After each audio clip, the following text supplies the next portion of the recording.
Alright, so it's finally time to talk Phantom Liberty, CD Projekt Red's final send-off for Cyberpunk 2077, and with it being the game's one and only expansion, a lot of you, both fans and skeptics, have been looking forward to both Update 2.0 and Phantom Liberty in hopes that it meets expectations this time around. And with Update 2.0 as a free update, a lot of you have already gotten to experience the groundwork done in preparation for this expansion. And to say it has breathed new life into the base game would be an understatement. So what about Phantom Liberty? Well, I've been playing a lot of Phantom Liberty in Update 2.0 over the last few weeks, trying my best to take in as much of this spy thriller adventure as possible, not only to enjoy it for myself, but also to bring you all a in-depth review of my experience with both Phantom Liberty and Update 2.0. And this is all thanks to CD Projekt Red for sending me a review copy well before release. So by the end of this video, I'll hopefully have answered an important question for you: is Phantom Liberty worth it?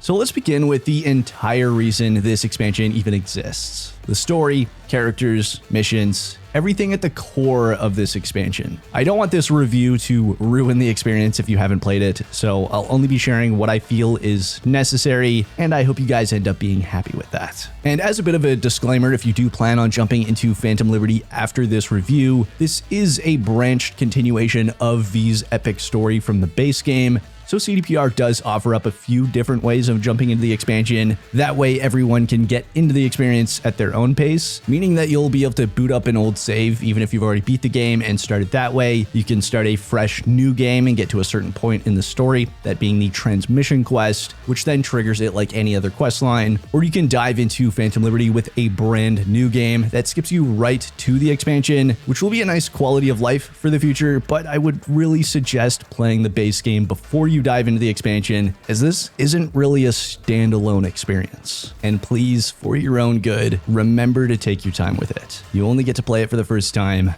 once. And once you dive in, the story kicks off with a level of urgency that players of the base game are going to be very familiar with, as you are immediately introduced to a character by the name of Songbird, a netrunner that will contact you in a unique way and offers you your link to the story, gives you your motive, and this is where CDPR found the way to weave this spy thriller adventure into the base game. This is the one thing I figured would be hard for them to get right once learning it was tied to the main story, but I feel like they did it with a elegant level of precision here. And this is where you'll find yourself breaching your way into the brand new district of Dogtown, an off-brand Vegas Strip, and the swollen appendix of Pacifica, controlled by the new Bargist faction, who are led by none other than Colonel Kurt Hansen. For this reason, Dogtown is an absolute shit show, but we'll be getting more into that in a bit, as the entire introduction of this expansion had me on edge. You'll be meeting new characters that you don't know and can't trust as of yet. This is not only enforced by V's past experiences of being burned by people they trusted, but also Johnny Silverhand giving his 2 cents on all the encounters along the way. And honestly, the lack of trust doesn't really improve much throughout. In fact, I'd say it's one of the main themes of this entire story, and one of the strong suits that kept me wanting to unveil more and learn more about the characters. As with this being a spy thriller adventure, it throws you right into the deep end of becoming a part of the FIA, the Federal Intelligence Agency, where you'll meet the main players in the new cast, including Solomon Reed, the FIA sleeper agent played by Idris Elba. I think it's important to note here, though, that this expansion mainly focuses on an entirely new cast from the main game, so don't go in expecting more of Judy or Panam. It's not recycling or shoehorning in any of those characters with this new story, as it just wouldn't make much sense. The only exception here is, of course, Johnny Silverhand, who will once again have a very strong presence in the expansion, and for good reason. As for the new cast, they all have their own pretty distinct personalities and motives in the story, with some of them being more forthcoming than others. But the thing that will eat at you and keep you second guessing your every decision and thoughts on them is that every character you get close with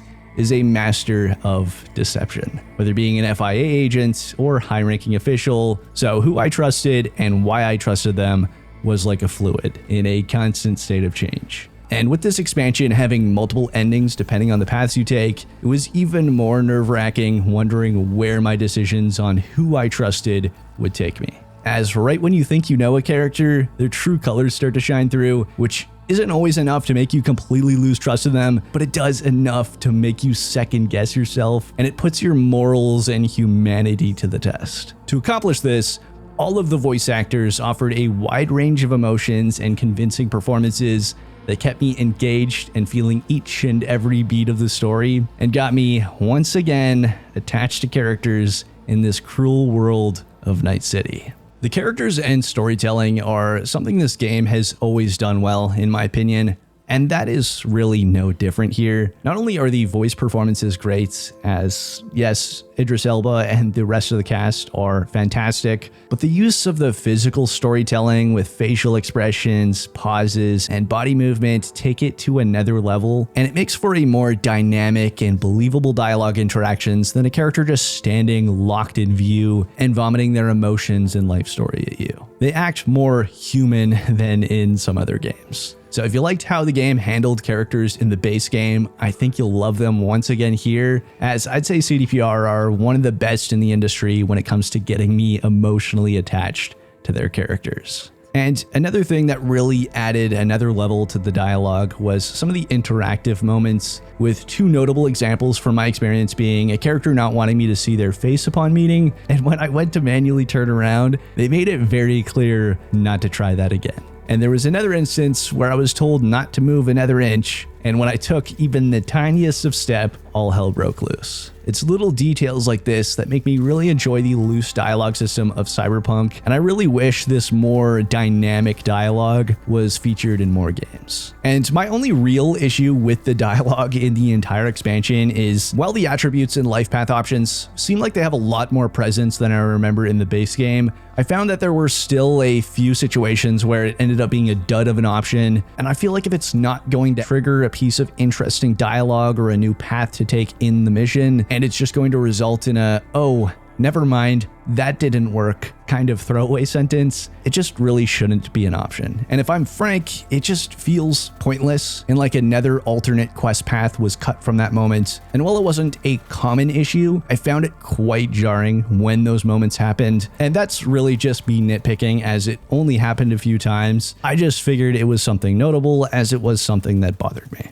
Now, while this expansion has a lot of ups and downs, giving you a few moments to take a breather, mainly to tackle some of the side content, the main missions themselves are all pretty high choo-choo right from the beginning. CDPR isn't misleading you when they call this a spy thriller adventure. In fact, I was even getting a lot of Mission Impossible vibes during some of the missions, but you will get your fair share of combat. But beyond that, you'll also experience a lot of unique missions and segments where you'll find yourself infiltrating in disguises and mingling with enemies, being people's guardian angel, and witnessing the true dangers of net running or the deep-rooted corruption of Night City at a deeply classified government level, as Phantom Liberty dives into the many deep, dark crevices of the world of Night City and the Cyberpunk universe. There's actually such a wide range of missions that there was even one that I want to mention specifically that had me on edge and jumping out of my seat, as it was a straight up alien isolation experience. I'm talking full-blown horror, but the mission itself is major spoiler levels, so I can't give you much more context. But I wanted to mention it as it made me appreciate the range they delivered when it comes to the mission variety in Phantom Liberty.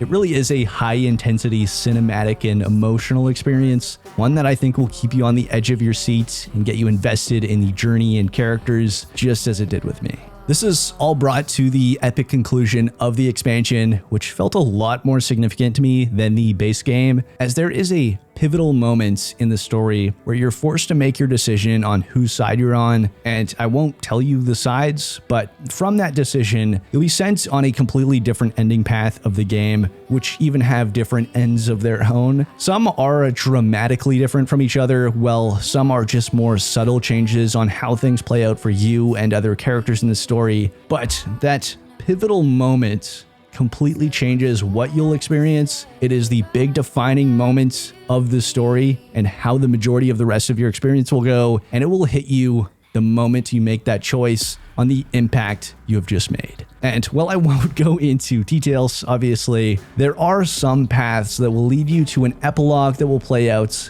and as someone who loved the story and characters in the main game, it is something that was truly special and had me really emotional. I do think the endings will please a lot of people, especially with how they vary, so I'm definitely interested in seeing how you all feel about them when you wrap up your playthroughs. Of course, the majority of this all goes down in Dogtown, which really feels like its own world in a way. It's walled off from the rest of Night City, has its own little districts within, everything from the wannabe Vegas Strip, the stadium, which houses the black market, the stacks, which is like the slums of Dogtown, and some other regions that are only really touched by the side content, or if you happen to randomly stumble across it. It is the same quality world design that we have come to expect from CDPR, and while it's no Night City, it is a solid new location in this game.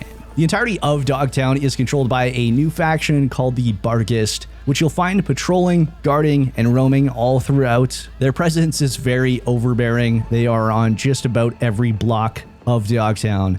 This all really adds up to make you feel like you're somewhere unique from the rest of Night City and feels like a proper expansion map rather than just a tacked on district like it technically is. It's also, of course, filled with a load of new side content, some of which being all new side gigs that help bring to light the harsh life in Dogtown and further test your morals with some very intense moral dilemmas, just as the main story does. There is a lot of disturbing corruption and abuse of the less fortunate going on here, and whether or not you want to play into that is entirely up to you. Dog eat, dog world, as some would say.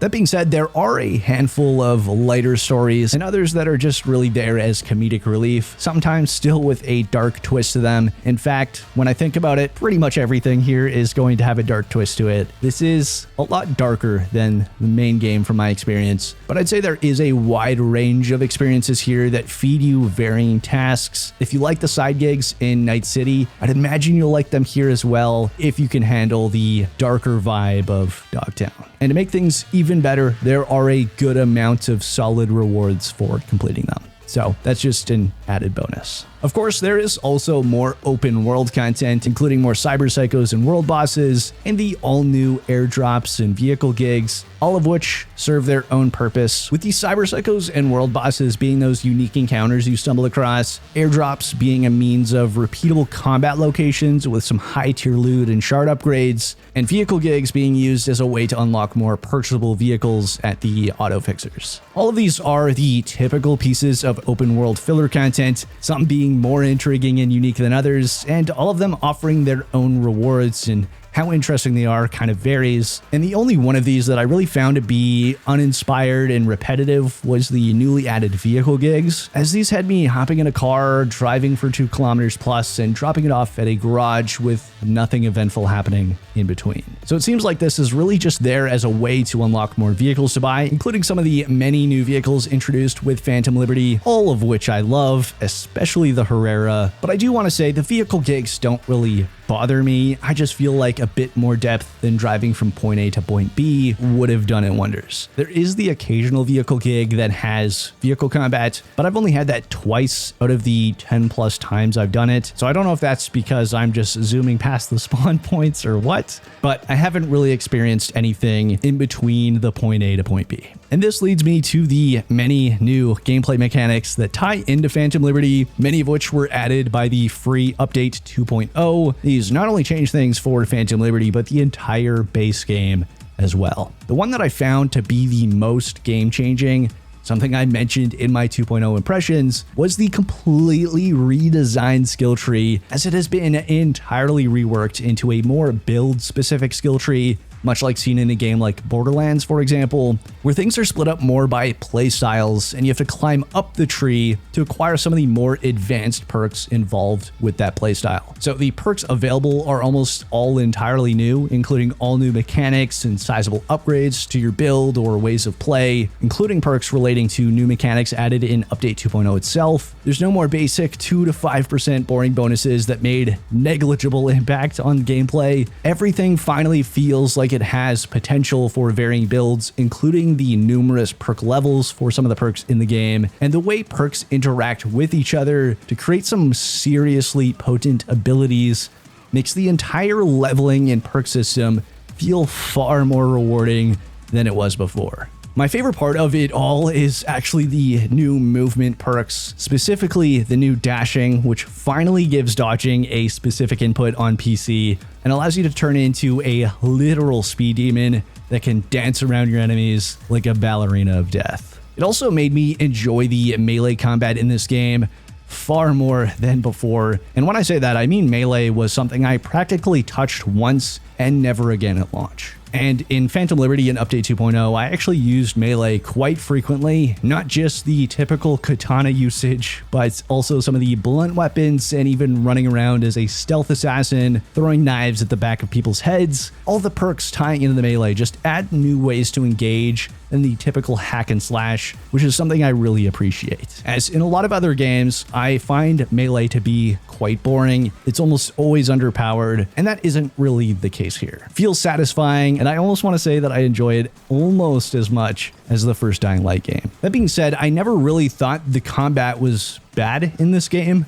to be honest, but the amount of improvements with the perk system make the pre-2.0 Cyberpunk look pathetic in comparison. Now, with all these major changes to the perk system, there are two very welcome additions that make things easier to get accustomed to, things that I really appreciate. First of which being that you can refund perks at any time, excluding combat, as many times as you want, with no downsides, which is both great if you end up not liking a perk, which I end up finding in almost every game with perks, or you happen to want to mix up your playstyle as you progress. You also get one opportunity per playthrough to reset your attributes. I think this makes for a good level of balance, giving you a way to reset if you royally messed up your build early on in the game, or if you happen to be loading up an old save like I did. And even better, this is all complemented by the new Relic perk tree exclusive to Phantom Liberty, which primarily focuses on putting your cyber weapon capabilities into overdrive and makes for a much more satisfying experience using the cyber weapons in the game, which again, honestly, didn't use them much in the base game, but found them very handy here with both the new skill tree and the Relic skill tree. It all just offered a lot more ways to upgrade them, and a lot of the new mechanics tied in with them made it a lot more enjoyable. Cyberware in general, though, also saw a massive overhaul as the armor stats have been completely stripped from clothing, as Cyberware will now be how you improve your armor stats, meaning clothing can only have their small stat bonuses and are otherwise just cosmetic. I think this actually makes the most sense and is really how it should have been from the start. It also adds to the importance of cyberware and also forces you to strike a balance with what you slot in, as there is a new cyberware capacity system that limits how much you can slot into your character. The new perk system also ties into this heavily, both for increasing the capacity and for unlocking new body slots. So it just makes for a much more well-rounded system, one where cyberware no longer feels like a set and forget mechanic. Now, one of the things entirely new to the game is vehicle combat and chases. And this ties into a lot of the 2.0 changes and improvements, both listed and unlisted in the patch notes, to make it a lot more than just you can shoot from your vehicle now. As not only can you use your weapon while driving now, both in third and first person, with the addition of a lock-on system to make it feel more integrated and less janky than the vehicle combat mod, which I've covered here on the channel, but there are also some unique details like vehicles with crystal dome tech only being able to be fired from by opening the side doors, as there are no windows. And this is just as we saw in the cinematic trailer. This is one of the things that a lot of people pointed out as proof that there was going to be vehicle combat in the game, and then it wasn't there. And now we finally have it just as advertised. But it doesn't stop there, as there is also the addition of Mad Max style vehicle weapons. So some of the more nomad vehicles, including those that you can acquire, can now have built-in weapons, including stationary machine guns and a lock-on rocket launcher, the latter of which is insanely powerful and fun to use for wiping out entire groups of enemies. And the nice thing is, you're not just going to be fighting enemies that are on foot, as the NCPD, gangs, and Barghest will all be capable of being encountered in vehicles and can finally engage with you in combat from their vehicles. And these aren't scripted events, they're controlled entirely by the AI, and you can even come across random cars full of them patrolling their districts. This all makes for a much more alive and dynamic feeling Night City, with more presence of factions on the road. But I think more importantly, it adds a new layer to the vehicle experience in this game, which is vital considering just how much time you spend driving in this game. especially if you're not much of a fast traveler. There's a little bit of an added bonus to all this, that being that a lot of the enemy spawns around Night City will now be respawnable rather than one and done, which made the game feel more and more dead as you played it. That isn't so much the case anymore. Now, this is also partnered with another major promised overhaul to the game, that being the NCPD notoriety system, as now you'll feel the heat more and more with each new star you have acquired, with more NCPD with higher tier vehicles and gear arriving, leading up to the inevitable and intimidating arrival of Max Tac at the final level, which now arrive in their AV, like seen in the prologue, cinematic, and edge runners. No part of this system feels half-baked anymore. Notoriety tiers feel, look, and act different, sometimes even pulling off roadblocks. NCPD will now patrol the area after losing you, and all of this while not feeling annoying, which is something I was personally worried about as someone who hates the police system in GTA, where I find it a bit too aggressive. And while this does get to that point, it only gets there when you're going out of your way to cause chaos and rack up the stars. A little detail that I actually really appreciate here, and one that's been in the game for a while, but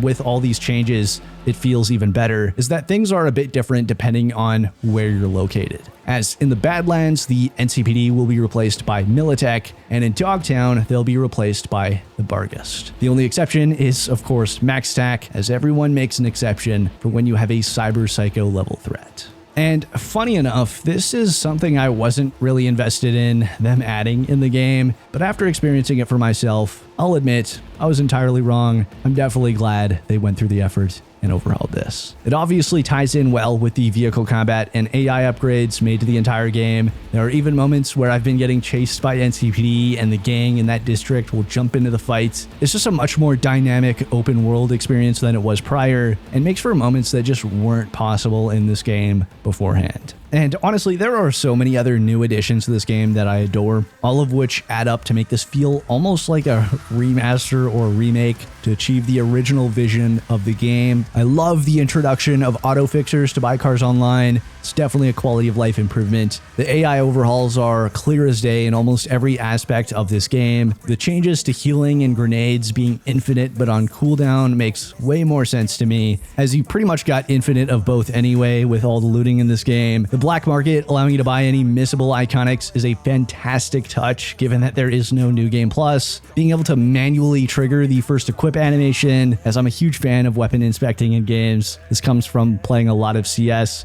And the many UI and UX improvements that have made navigating the menus in this game an absolute breeze now, especially with all the new filtering options and stat details provided. It's just a much more polished UI experience, and while there are still things I wish were added to it, like I really wish you could drag and drop inventory items to do things like change the order of your equipped weapons, for example, I don't find the UI infuriating anymore, which is a good place to be when it comes to the user experience. Now, the one thing that really blends all the content and experiences in this game together, and even more so in Phantom Liberty, is the sound and music. Because man, is the sound design in this expansion the preem experience. Everything from the ambient tracks and sounds around the different districts in Dogtown and during missions, all the way down to the tiny sound details they added for even the most random things. It's the little attention to detail with sound design like that that truly catches my attention. And I'll say most of the time, it's really hard to notice good sound design, but it's very easy to notice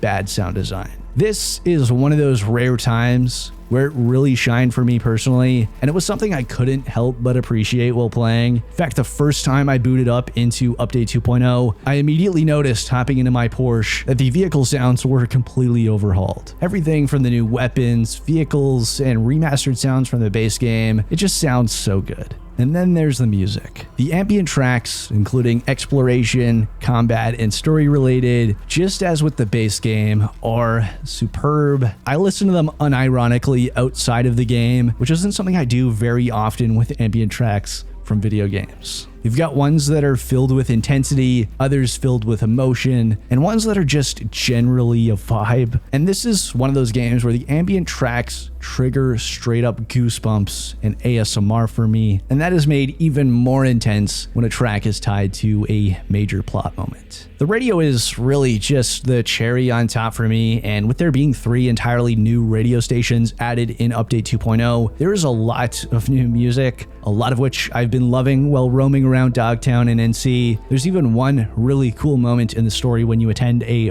full-blown concert. So music is obviously a very integral part of this game and how it tells the story. It's not only used to immerse you in the experience, but also to induce certain emotions, and it does a damn good job of doing so. So I really have to give a special shout out to everyone on the sound team. You made me feel all sorts of ways throughout this experience. Now, one thing I know a good amount of you will probably care about is performance. That is, if you're on PC. As with the increased hardware system requirements on PC, you might be worried about how you might fare when it comes to running this game now. And I can safely say that in the majority of scenarios, the game runs the same, but there are some scenarios that are heavier on the CPU side. If you were struggling on the CPU front already and you were getting poor performance, this may be a cause for concern. But if you were running the game fine before this update, I don't think this is going to be the thing that makes the difference. As from my entire playthrough, there isn't any performance issues with the updates in Phantom Liberty, meaning I didn't run into any locations with significantly lower frame rate than in the base game or prior to 2.0. It all ran the same from start to finish, whether I was running ray tracing or not. Now, there's actually even good news for those of you playing the game with overdrive ray tracing on an RTX 40 series, which to be fair is probably very few of you. But for those of you that are, there is a sizable performance increase thanks to the introduction of something called opacity micromaps being used with the ray tracing in this game. This is a feature that is supposed to help with ray tracing performance, and this is before we even dive into DLSS 3.5 ray reconstruction, which not only sees even more performance improvements in some cases, but further improves the visual quality of path tracing in the game thanks to both an improved AI model and rendering RT reflections at native resolution,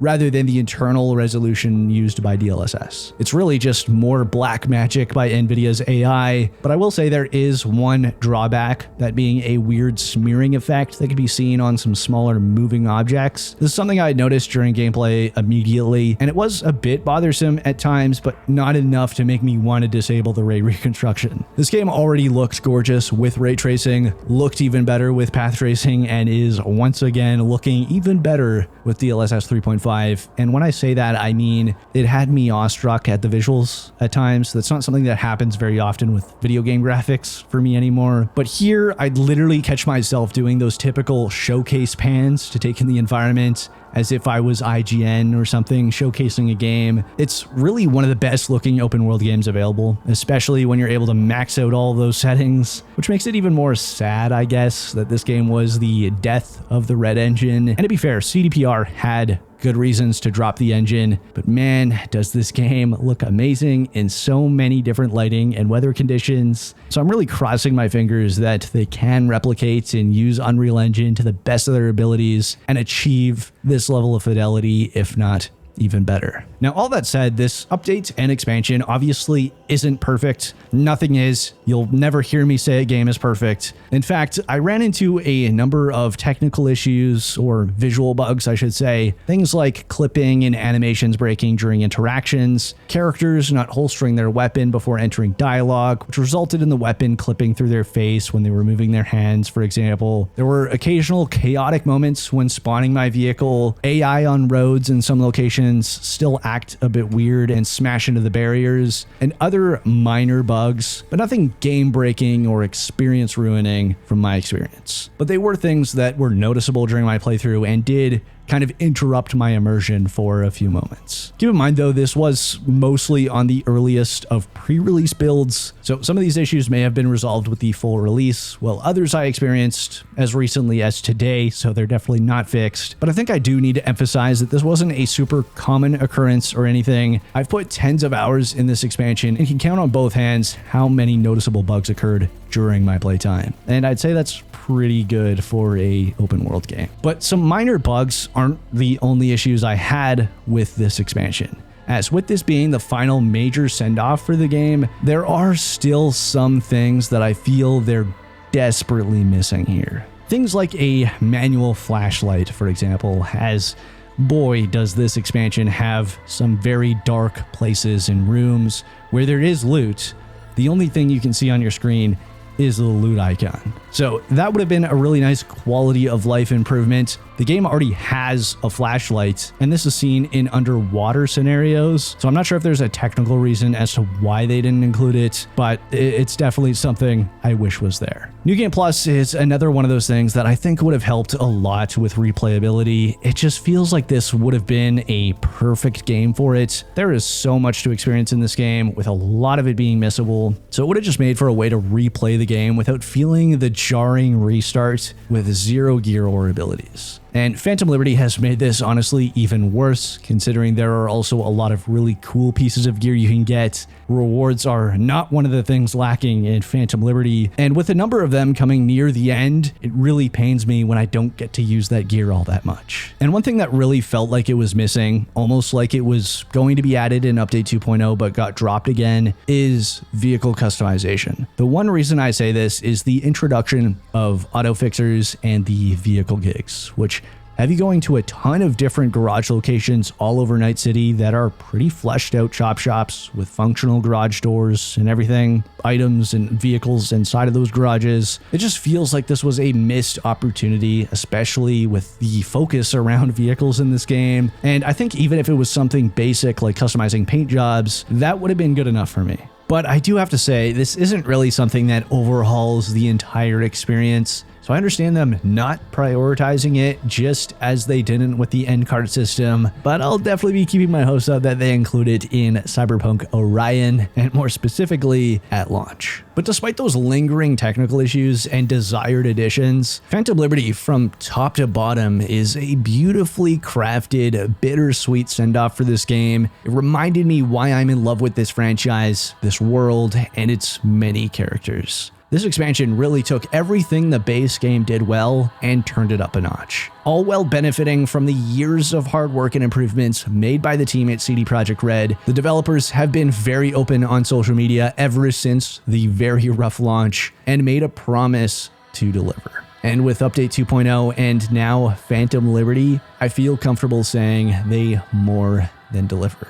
This expansion is a true showcase of what CD Projekt Red is capable of when they're given the time and put in the hard work and love into a project, and it is so fucking good.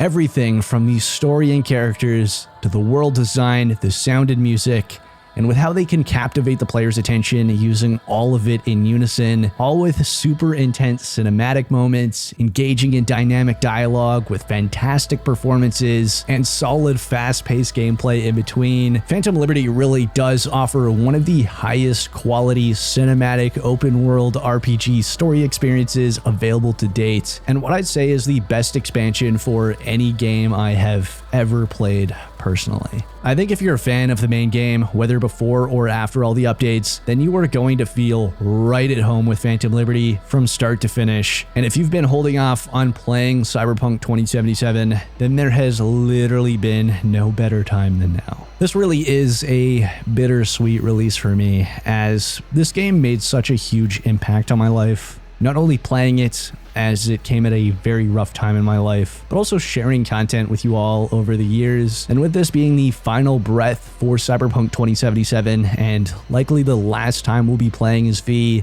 it's mixed feelings over here. Of course, I don't see this being the end of my 2077 content, and I will 110% be covering the lead up and release of Cyberpunk Orion, but this is sort of end of an era for me. So to answer the question, is Cyberpunk 2077 Phantom Liberty worth it? Well, in my opinion, without a doubt.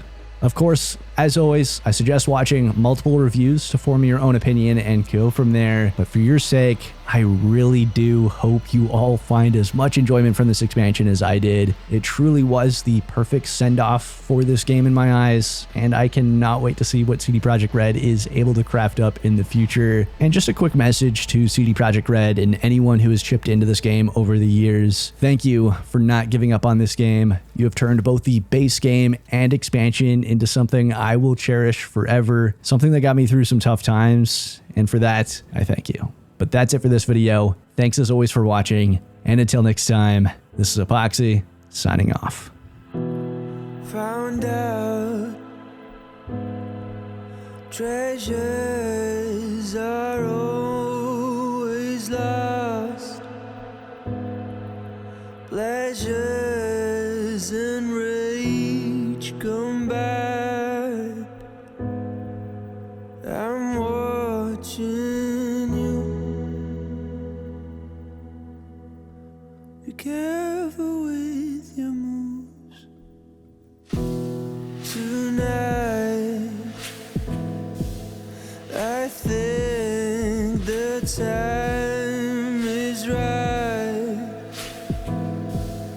I think the blood is dried. It cries for more. So what are we waiting for?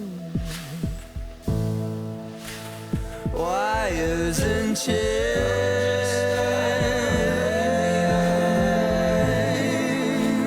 starting to fade.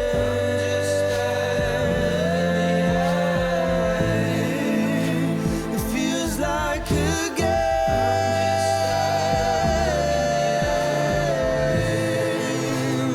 you have to play.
found out treasures are always lost, pleasures are long